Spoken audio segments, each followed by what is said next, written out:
Maroko merupakan sebuah negara kerajaan yang terletak di benua Afrika. Salah satu wilayah Maroko yang terletak di kawasan pegunungan Baut Masquida di tepi Gurun Sahara merupakan wilayah yang paling kering di Maroko.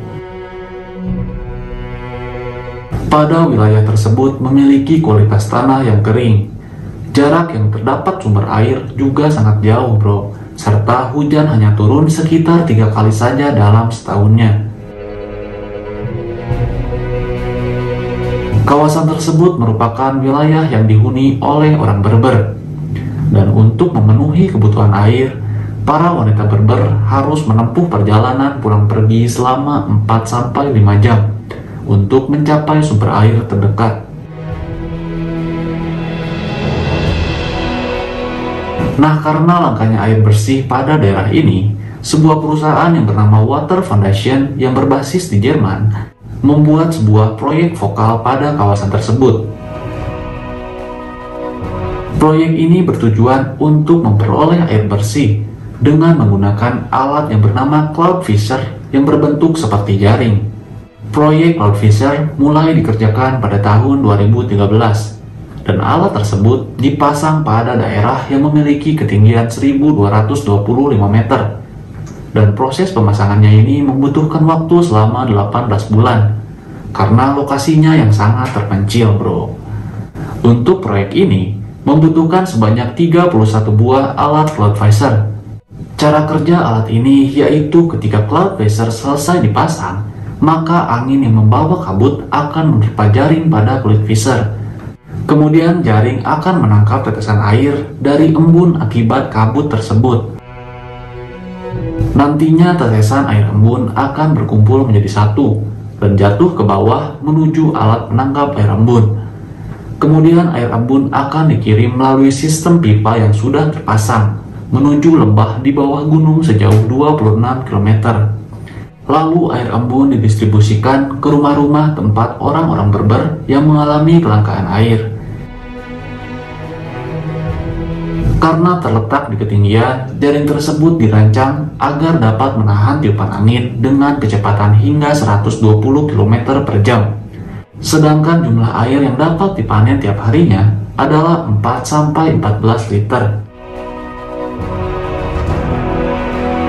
Pada alat ini juga dipasang sistem pembayaran secara prepaid. Contohnya jika para pelanggan menggunakan air lebih dari 1 meter kubik, maka akan dikenakan biaya lebih. Hal ini dilakukan dengan tujuan agar tidak terjadi pemborosan air oleh para pelanggan.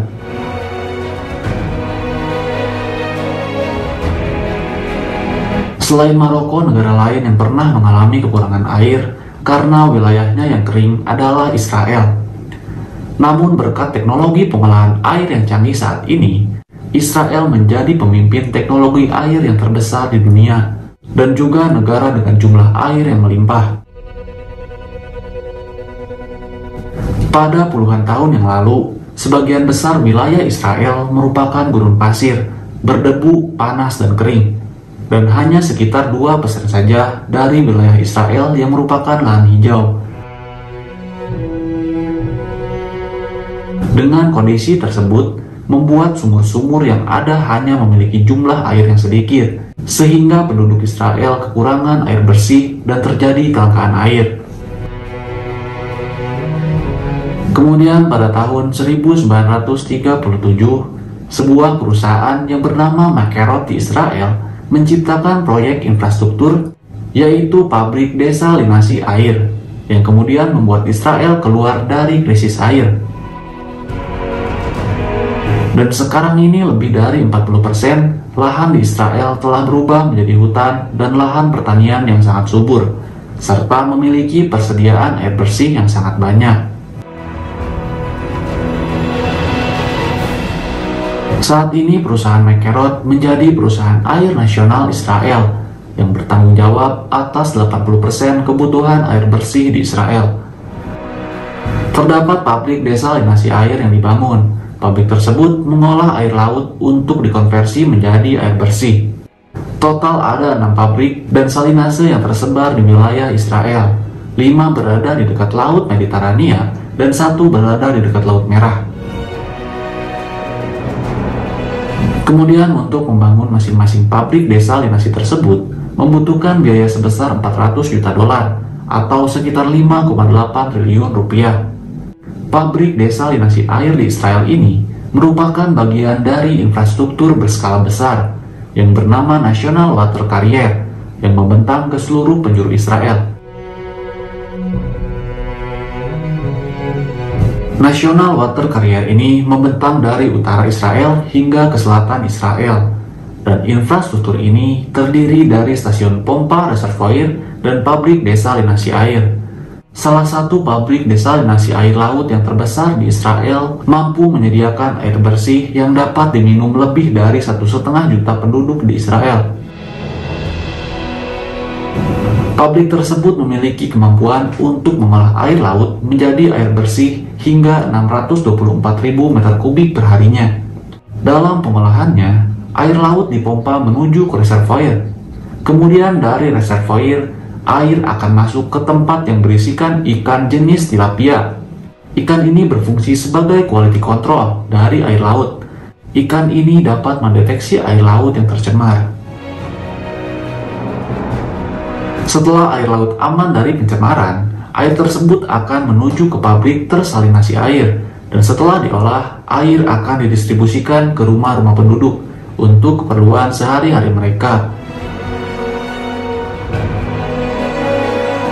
Selain memiliki teknologi yang dapat mengubah air laut menjadi air bersih, Israel juga memiliki teknologi yang dapat mengolah 90% air limbah menjadi air berkualitas tinggi yang dapat dimanfaatkan untuk irigasi pertanian, bro.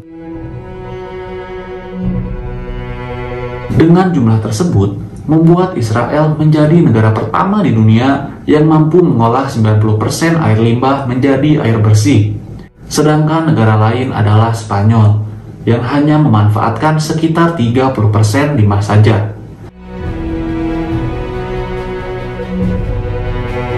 Air limbah yang berasal dari rumah penduduk Israel akan mengalir ke sistem pipa bawah tanah, yang kemudian air limbah ini akan diatur ulang dengan teknologi yang canggih untuk menjadi air berkualitas tinggi untuk mengairi pertanian di wilayah Israel.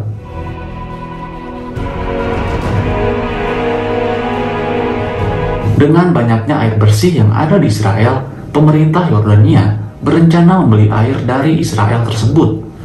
Langkah itu dilakukan untuk mengatasi kekurangan pasokan air yang sedang dihadapi negara tersebut.